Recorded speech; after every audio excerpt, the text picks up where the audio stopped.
According to a recent survey, we found that college costs are affecting families in several ways. Financial burden, sometimes it's even mental health.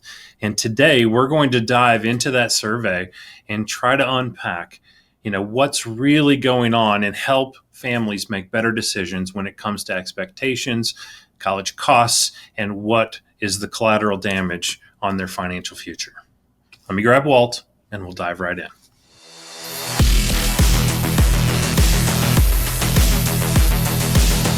Hey, welcome to Power Your Retirement. I'm Walter Storholt, as always, alongside certified financial planner Steve Smith to talk about investing, finance, retirement, helping you prepare for your financial future. Got a great episode today as we dive into talking a little bit about college planning and the impact on retirement for the parents. I think this is an interesting collision to talk about, Steve, and you're well qualified to speak about this, not only as a certified financial planner, but with some kids starting college and on the precipice of more going to college. So this one's right up your alley.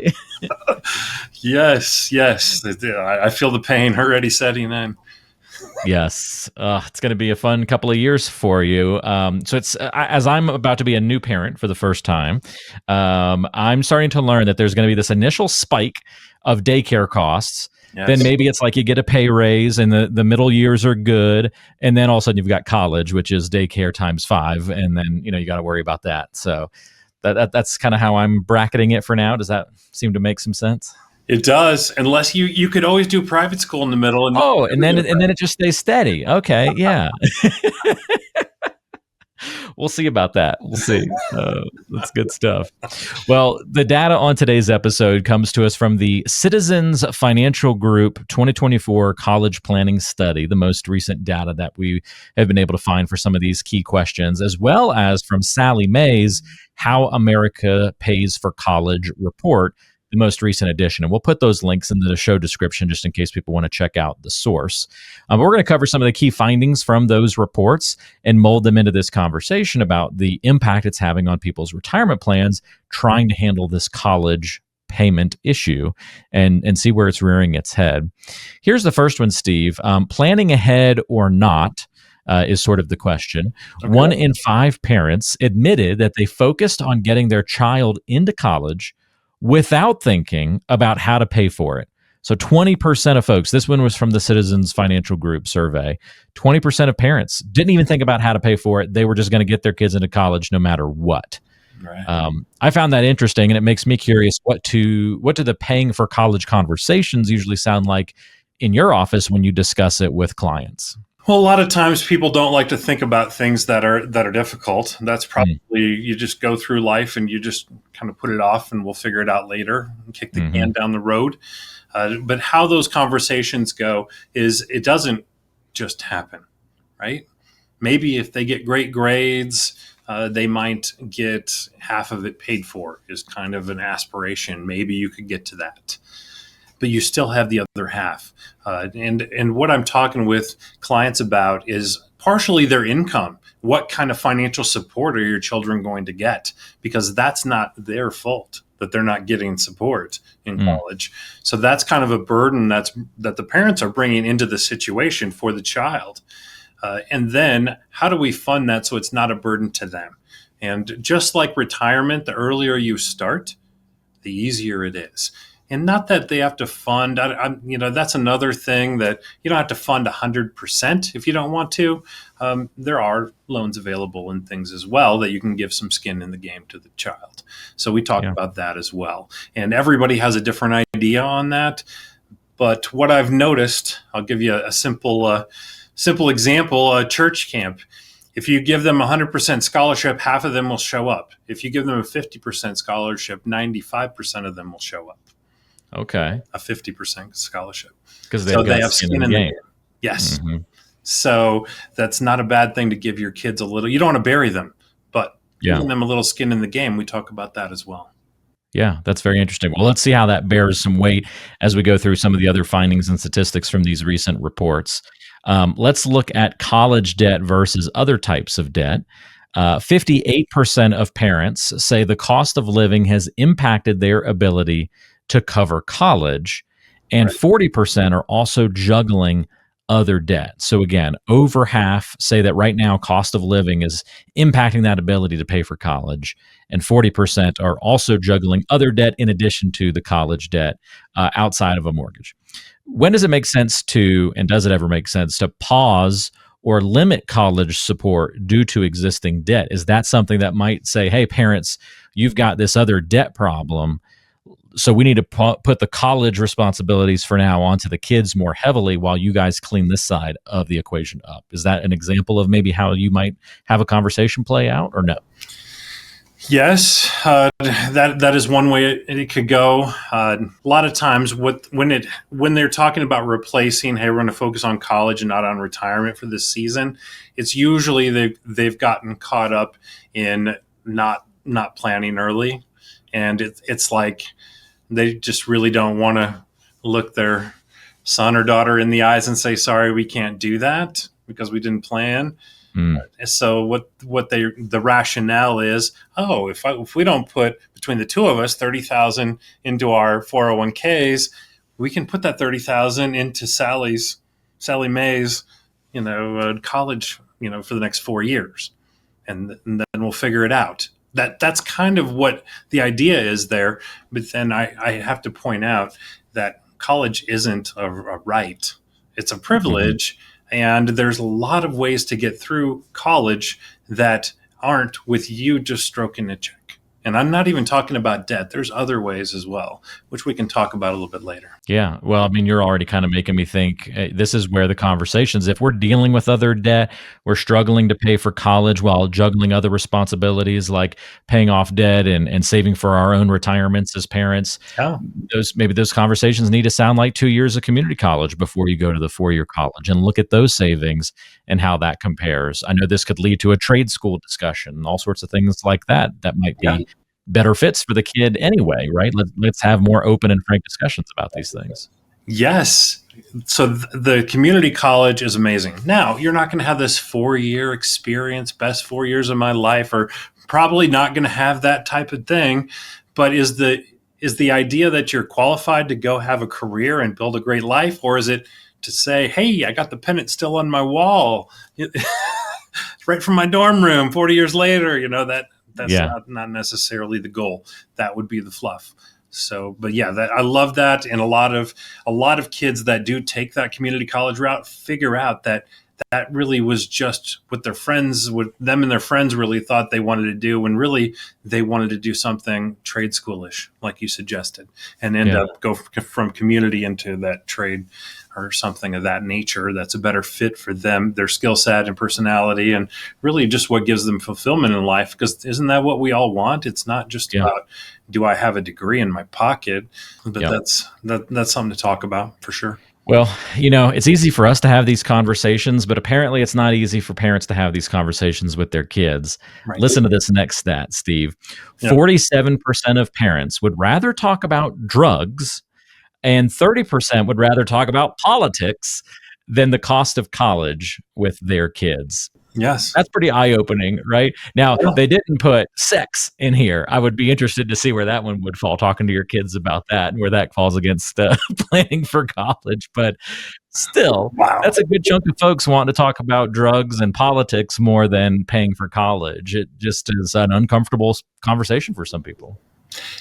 I actually had a client that said he'd rather drink orange juice right after he's brushing his teeth for the rest of his life and talk about this with their kids. So, that's commitment there.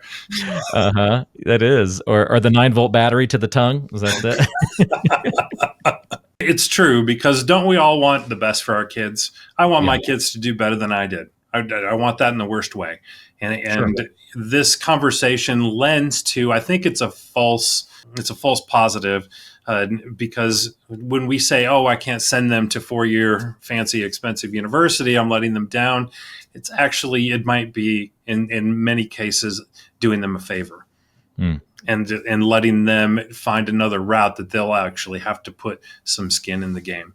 And what I tell them is I share my story a little bit of what I had to do to get through. After my freshman year, I started to run out of funds very quickly, and I actually worked an overnight I did not go after a social worker or anything, but a lot of the girls that I thought were pretty good looking at the time did. And they're just like, oh, you could do this job. And it was a job where you came in at 10 o'clock, you made sure everybody got their meds, filled out all the checklists, and there was a really comfortable cot there that you actually slept for almost 6 hours. And then you had to make sure that everybody got up, showered, and out the door and onto the bus. And it was like, it was between 8 and 9 hour shift. And you were partially rested. So I would go to my class, go to the gym, work out, shower, go to all my classes, and, then maybe take a nap or something like that in the afternoon. But as a full-time, benefits, the whole works, it got me through. So there's more than one way than just a parent stroking a check. And guess what? There's a reason why I got a 3.71 GPA, and it wasn't because I was super smart. It's because if I'm going to go through all of this hassle while all my buddies are having a blast, I'm going to make this work. Yeah, that's a great point. I think about the fact that my parents told me, when we talk about like having this conversation, I would recommend to people to have it early. If you know kind of your circumstances and your situation, have the conversation early. And if the expectation is, hey, kid, we're going to pay for all of your college, tie it to then, so your number one job is to focus on school.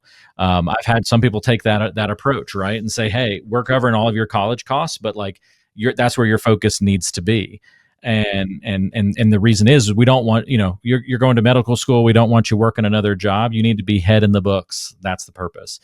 My parents told me from a young age, pretty early on, hey, look, Walt, you're going to probably want to go to college. We want you to go to college, but know that we're not going to be able to pay for all of your college. So you need to work hard while you're in elementary, middle, and high school. And this was a constant reminder, you need scholarship help and you're going to have to take on your own loans. We're going to support where we can, but we're definitely not going to pay for all of your college. Right. So they were just very clear and upfront with it from the beginning. And I've never thought less than them or didn't like them because of that. Sure.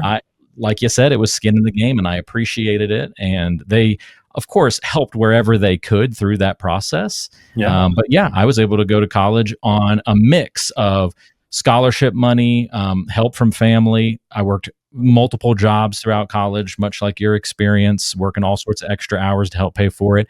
Yeah. I won a couple of like awards in college, and it came with award money, and all that award money went right into tuition and room and board and all those kinds of things. So they were very straightforward with that from the beginning.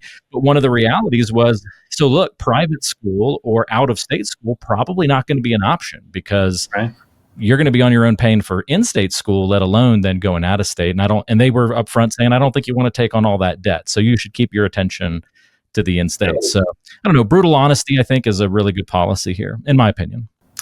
It is. And for some personalities of kids, you'll be doing them a favor if you're not just writing the check for the whole thing. And others, need a little bit extra support, but your child, and you should be, if you need to support a little bit more, starting early always makes it a ton easier. Yeah. Now, I realize, and you probably feel the same, when we went through school and college, the dynamics were different than today, for sure. It's way more expensive today than it was when we went to college. Sure. I'm not even at the 20-year mark of being outside of college, and it's already a completely different world. So we do have to recognize that. Here, some more stats for you. Here's what parents are doing to help put their kids through college. So 19% took on a second job to get their kid into school or through school. Wow. Again, decently significant percentage there. Yeah. This is the one that'll start hurting your heart a little bit. 30% borrowed from their 401k or liquidated investments to pay for it. So here's where we get to the big retirement problem. This next one might be even worse. A quarter of them, so a little over 25%, stopped investing entirely. So all the extra money they had went to paying for school, not to investing. And then we get to maybe what should be the first cuts is cut major purchases or vacations. 66% admitted to doing that. Right. And then 62% expect retirement delays. 40% said between 1 and 5 years, they're going to delay their retirement now that they're paying for college. So, noble sacrifices through one lens, but long-term consequences through another lens for some of these things. Yeah, and one piece that I'm also asking parents, not the kids, private conversations with parents, is I'm saying talk to your kids about what they want to become, Hmm. right? In the age of AI, and as that evolves, and how learning can be very easily happen outside of the classroom, certain professions are going to need university, and other ones could easily go through community college with a whole lot of AI on the training type.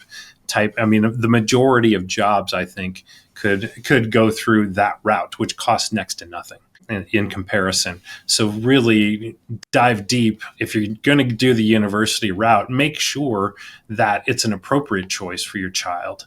And talk through those things with them, what they want to do, and what are you best at. If other people were writing, if you gave this to all your friends and they said, write down what Johnny's best at, the top 5 things, and you gather that together, and then you look at, what do you want to do, and really try to melt skill set and passion, and also their hopes and dreams, and see what paths you can find from it. All great points. That's it for the stats from those studies. I thought they were just kind of interesting to take a look at the sacrifices Right. that were happening.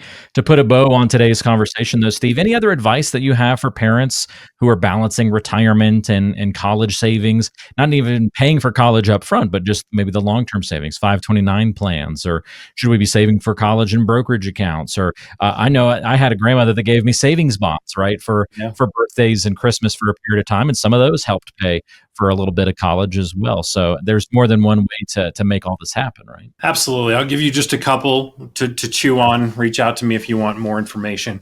But 529s are great, but they're for education only.